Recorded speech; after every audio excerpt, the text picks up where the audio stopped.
Hi guys, ഇന്നലെ രാവിലെയൊക്കെ ഉമ്മാൻ്റെ അടുത്തായിരുന്നില്ല. ഇന്നലെ വൈകുന്നേരം ആയിരിക്ക പോയിട്ട് തിരിച്ചു വന്നു. അപ്പോൾ ഞങ്ങൾ അവിടുന്ന് കൊണ്ടുവന്നു. എമിലൂസ് വന്നേക്കനെ ഞാൻ ഇതുവരെ കൊച്ചു ടി വി കണ്ടില്ല എന്ന് പറഞ്ഞിട്ട് കുറച്ച് നേരം പിന്നെ കണ്ടോട്ടെ എന്ന് വിചാരിച്ചു. രാവിലെ ഒന്നും കണ്ടിട്ടില്ലല്ലോ, അപ്പോൾ കുറച്ച് നേരം ടി വി കണ്ടോട്ടെ എന്ന് വിചാരിച്ചു. പിന്നെ നൈറ്റായിരുന്നു ഞാൻ മീനൊക്കെ വറുത്ത് ഞങ്ങൾ ചോറൊന്നു ഇക്ക ലേറ്റായിട്ടാണ് എത്തിക്കാക്ക്. ഫുഡ് വേണ്ടായിരുന്നു. ഫുഡ് വേണ്ടെന്നൊക്കെ പറഞ്ഞ് മൂപ്പർക്ക് രാത്രി എത്തിരാൻ പറയാം എന്തെങ്കിലും ഇത് കഴിക്കാൻ വേണ്ടി വിശക്കുന്നു. ഞാൻ അപ്പോഴേ പറഞ്ഞാണ് എന്തെങ്കിലും വേണമെങ്കിൽ ഞാൻ ഉണ്ടാക്കാമെന്ന്. പിന്നെ പറഞ്ഞ് ഇതാണ്. പിന്നെ എമ്മിലും ഇപ്പോൾ സോനൻ്റെ ഫാനായിട്ടുണ്ട്. ആ പാട്ട് ഇപ്പോൾ എനിക്ക് ഭയങ്കര ഇഷ്ടമാണ്. അങ്ങനെ രാവിലെയായി ഞാൻ മൈദൻ്റെ അട ഉണ്ടാക്കി. ഉമ്മ മുതിര തന്നിട്ടുണ്ട്, അതിൻ്റെ കൂടെ തേങ്ങ തന്നിട്ടുണ്ട് കുറച്ച്. അപ്പോൾ ഞാൻ മുതിരക്ക് കുറച്ച് തേങ്ങ മാറ്റിച്ചിട്ട് ബാക്കി മൈദൻ്റെ അപ്പം ഉണ്ടാക്കി. ഇക്കാക്ക് ഇഷ്ടമാണത്. പിന്നെ നല്ല മൺചട്ടി ഉമ്മ തന്നിട്ടുണ്ടല്ലോ, അപ്പോൾ അതിൽ നല്ല മീൻ മുളക് ഇട്ട് വെച്ചു. പച്ചക്കറിയൊക്കെ ഈ ചട്ടിയിലാണ്. ഇനി വേറൊരു ചട്ടി വാങ്ങണം മീൻ വെക്കാനായിട്ട്. ഇത്ര മീനുള്ളൂ കേട്ടോ. ബാക്കി ഞാൻ പെരക്കി വെച്ചു. ഇവിടെ പൊരിച്ചതാണ് കൂടുതൽ ഇഷ്ടം. പിന്നെ എൻ്റെ പണികളൊക്കെ കഴിഞ്ഞ് ഞാൻ രാവിലെ തന്നെ കുളിച്ചു.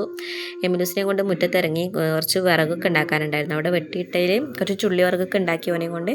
ഓനത് ഒരു 5-6 ഇതാക്കുമ്പോൾ ഓൻ ക്ഷീണമായി കുഴങ്ങി വന്നിട്ട് നാരങ്ങളൊക്കെ കുടിച്ചിരിക്കുകയാണ്. പിന്നെ ഞാൻ കുറച്ച് നേരം ഇരുന്ന് ടി വി കണ്ടു. ഞാൻ കരഞ്ഞാലും ഞാൻ കൊച്ചു ടി വി വെച്ചെല്ലാം പറഞ്ഞു. അപ്പോൾ ഞാൻ ഇത്രയേ ഉള്ളൂ. അതിനടുത്ത വീഡിയോ കാണാം.